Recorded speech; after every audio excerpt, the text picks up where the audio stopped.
불과 보름 전의 상황을 기억하십니까? 원달러 환율이 1,480원을 돌파하며 1,500원 선을 위협하던 작년 12월 말입니다.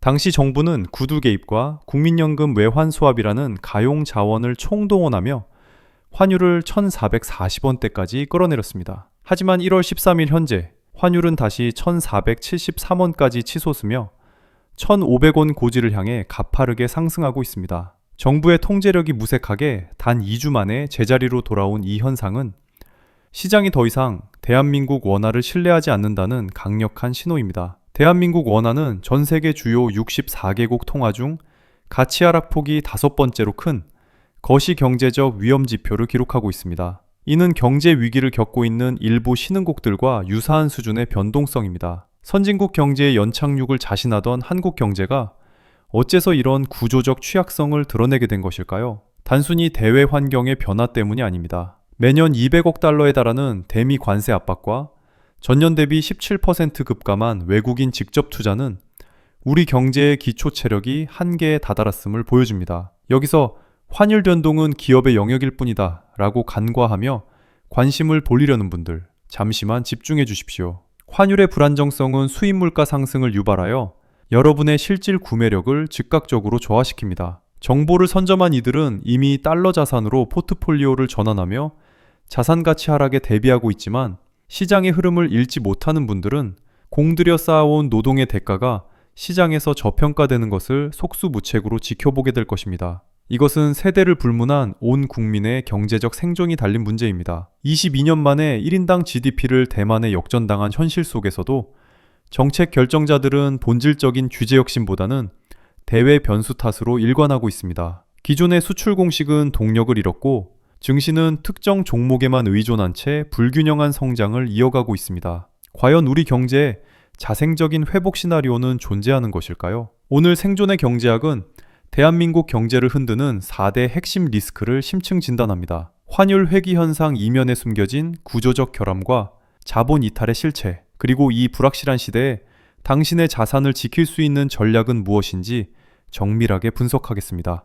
지금 확인하십시오. 본 영상 보시기 전에 구독과 좋아요는 영상을 만드는 큰 힘이 됩니다. 거시 경제적 관점에서 현재의 환율 1,470원 선은 단순한 수치 이상의 의미를 갖습니다. 원화 가치의 하락이 국격의 하락과 동치되는 시대로 진입했기 때문입니다. 작년 12월 정부는 환율 1,500원 돌파를 막기 위해 국민연금과의 외환 수합이라는 강력한 카드까지 꺼내들었습니다. 그 결과 환율이 일시적으로 1,430원대까지 하락하며 시장이 안정되는 듯 보였지만 보름도 채 지나지 않아 1,470원 선으로 회귀한 점에 주목해야 합니다. 이러한 요요 현상은 정부의 시장 개입이 더 이상 통하지 않을 정도로 한국 원화에 대한 대외 신뢰도가 바닥났음을 방증합니다. 현재 한국 원화의 가치 하락폭은 전 세계 주요 64개국 통화 중 5번째로 큽니다. 우리보다 상황이 좋지 않은 나라는 극심한 인플레이션과 경제 위기를 겪고 있는 아르헨티나와 튀르키예 정도입니다. 과거 선진국 대열에 합류했다고 자부하던 대한민국이 이제는 구조적 부도 위기 국가들과 유사한 통화 가치 흐름을 보이고 있는 것입니다. 원인은 명확합니다. 단순히 달러가 강세여서가 아닙니다. 매년 약 200억 달러 규모로 예상되는 대미 관세 리스크는 우리 수출 경쟁력에 직접적인 타격을 주고 있습니다.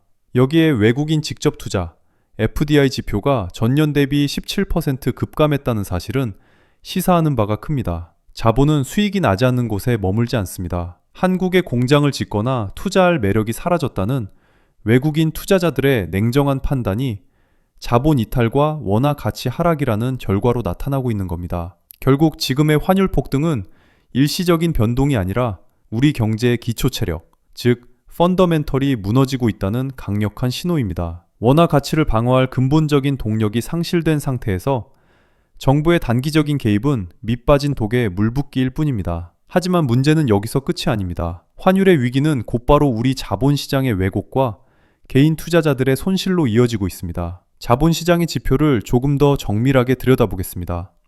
최근 코스피 지수가 반등세를 보이자 정부와 언론은 경제 회복의 신호라며 긍정적인 전망을 내놓고 있습니다. 하지만 이는 철저하게 특정 종목에 의해 만들어진 통계적 착시에 불과합니다.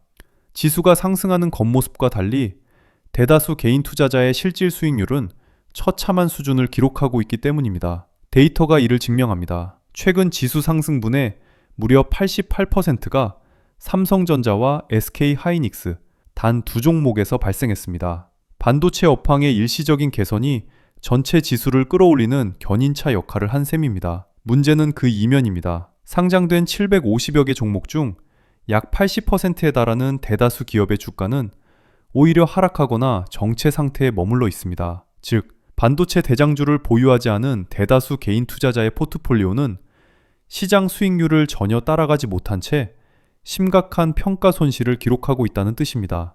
이는 대한민국 증시의 허리 역할을 하는 중견 중소기업들의 경쟁력이 무너졌음을 의미하는 위험 신호입니다. 특정 산업에만 지나치게 의존하는 상장사 구조는 대외 변수가 발생했을 때 시장 전체가 속절없이 무너지는 구조적 취약성을 노출합니다. 지수는 오르는데 내 계좌는 파란불인 이 기괴한 양극화 현상은 단순히 종목 선택의 문제가 아니라 한국 증시 자체의 기초 체력이 고갈되었음을 보여주는 명백한 증거입니다. 결국 지금의 코스피는 반도체라는 링거의 의지에 연명하는 불안정한 모습입니다. 기초 체력이 뒷받침되지 않은 지수 상승은 언제든 하락 전환될 수 있는 위험을 내포하고 있습니다.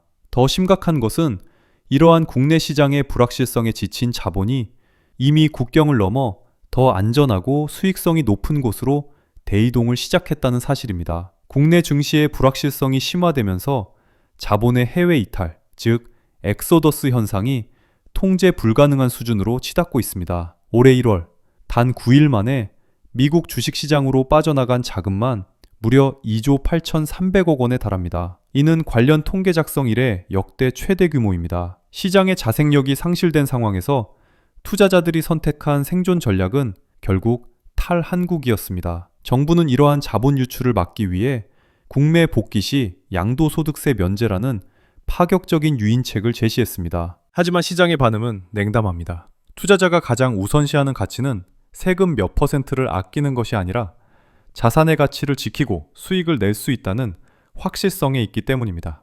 국내 시장이 그 확신을 주지 못하는 상황에서 세금 혜택은 본질적인 해결책이 될 수 없습니다. 우리는 이 현상을 단순한 투자처의 이동으로 보아서는 안 됩니다. 이는 대한민국 국민이 자국 통화인 원화의 가치를 더 이상 신뢰하지 않고 달러라는 안전자산으로 피난을 가는 화폐 망명에 가깝습니다. 내 노동의 대가를 원화로 보유하는 것 자체가 리스크가 된 시대, 국민들은 이미 달러 자산이라는 방어막 뒤로 숨고 있는 것입니다. 자본의 이탈은 곧 국내 기업들의 자금 조달 능력을 약화시키고 이는 다시 주가 하락과 투자 환경 악화라는 악순환으로 이어집니다. 정부가 내세우는 단기적인 부양책은 시장의 냉정한 판단 앞에 무력하기만 합니다. 더 큰 문제는 이러한 자본의 위기가 실물 경제의 근간인 수출 현장마저 무너뜨리고 있다는 사실입니다. 과거의 경제교과서에는 환율이 오르면 수출 기업의 가격 경쟁력이 높아져 이익이 늘어난다는 공식이 정설처럼 받아들여졌습니다. 하지만 2026년 현재 이 공식은 완전히 붕괴되었습니다. 환율 1470원 시대는 기업들에게 축복이 아닌 채산성을 악화시키는 거대한 재앙으로 다가오고 있습니다. 이유는 글로벌 공급망의 고착화에 있습니다. 과거와 달리 현재의 제조 공정은 원자재와 중간재의 수입 의존도가 매우 높습니다. 달러 가치가 상승하면 수출로 벌어들이는 수익보다 원자재를 수입할 때 지불해야 하는 비용이 더 가파르게 상승합니다. 환율 상승분이 그대로 수입 물가에 전이되면서 기업의 영업이익을 갉아먹는 역설적인 상황이 발생하고 있는 것입니다. 실물 경제의 상징인 섬유 산업 현장을 보십시오. 과거 고환율 시기에는 대구의 수출 업체들이 호황을 누렸지만 지금은 상황이 완전히 달라졌습니다. 제품의 핵심 원료인 원사, 실을 대부분 중국 등 해외에서 달러로 수입해오기 때문입니다. 환율이 오르면 원재료 수입 비용이 폭등하고 이를 수출 가격에 곧바로 반영하지 못하는 중소기업들은 물건을 팔수록 손해를 보는 빈 껍데기 수출 구조에 갇히게 됩니다. 실제로 대구 지역 수출 기업 5곳 중 4곳이 고환율을 경영의 최대 악재로 꼽으며 비명을 지르고 있습니다. 이는 단순히 특정 업종의 문제가 아닙니다. 대한민국 산업구조 전체가 고환율을 견뎌낼 기초 체력을 상실했다는 신호입니다. 원가 상승 압박을 견디지 못한 기업들이 투자를 줄이고 고용을 축소하면 그 피해는 결국 우리 가계의 실질 소득 감소로 이어집니다. 수출이 잘 되어야 나라가 산다는 믿음이 무너진 자리에는 고환율과 고물가가 결합된 구조적 불황의 그림자만이 짙게 드리워져 있습니다. 지금 우리가 마주한 현실은 일시적인 대외 변수의 영향이 아닌 대한민국 경제의 기초 체력, 즉 펀더멘털이 무너지고 있는 구조적 위기입니다. 1인당 GDP 36,000달러 선이 붕괴하며 대만에게 추월당한 현실은 지난 22년간 우리가 쌓아온 경제적 위상이 근본적으로 흔들리고 있음을 보여주는 상징적인 지표입니다. 정부는 여전히 대외 환경의 불확실성이나 투자자들의 심리 위축을 탓하며 본질을 회피하고 있습니다. 하지만 시장은 이미 냉정한 판결을 내렸습니다. 규제 혁신과 기업 환경 개선이라는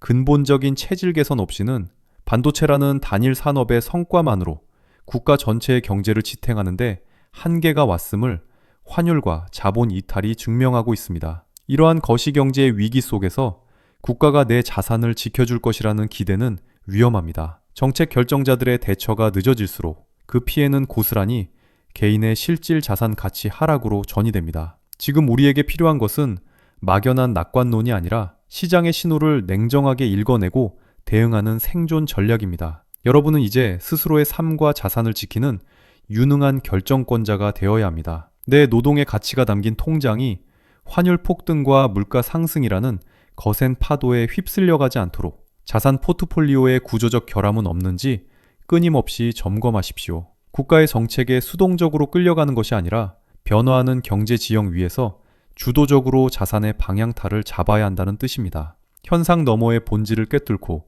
자산의 안전성을 확보하는 사람만이 이 불확실한 시대에서 살아남을 수 있습니다. 남들이 지표의 착시에 환호하거나 절망할 때 여러분은 우리 경제의 펀더멘털과 자생적 회복 능력을 먼저 보십시오. 그것이 진정으로 여러분의 재산을 지키는 길입니다. 오늘의 심층 분석이 여러분의 경제적 생존 전략을 세우는데 도움이 되셨다면 구독과 좋아요로 함께 해주십시오. 여러분의 지지가 생존의 경제학을 지속하는 원동력이 됩니다. 지금까지 생존의 경제학이었습니다.